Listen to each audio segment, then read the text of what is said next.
Harley Davidson Club Indonesia atau HDCI Bandung menyampaikan duka terkait peristiwa tewasnya dua bocah kembar di Pangandaran, Jawa Barat. Kedua korban tewas ditabrak motor moge Sabtu 12 Maret 2022 sore.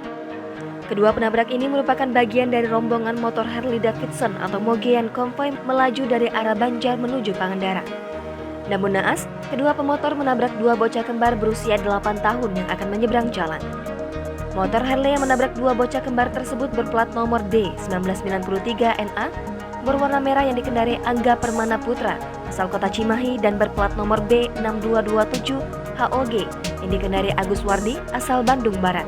Pantauan Tribunjabar.id, setelah kejadian kedua penabrak diamankan di kantor polisi, termasuk motor gedenya yang disimpan di halaman Mapolsek Kalipucang, Polres Pangandaran.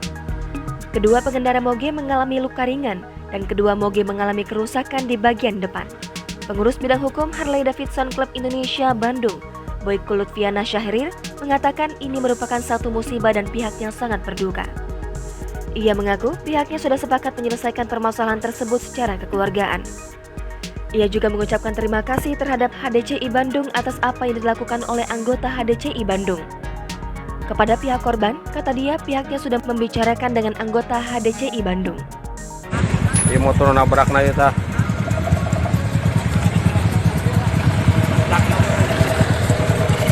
Mau makan dia, makan mah diduruk. Moal.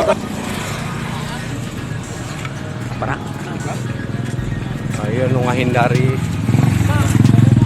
Ini menghindari ya, bakal disumpah ngahindar tabrakan deui. Jangan lupa subscribe, share, komen, dan like ya.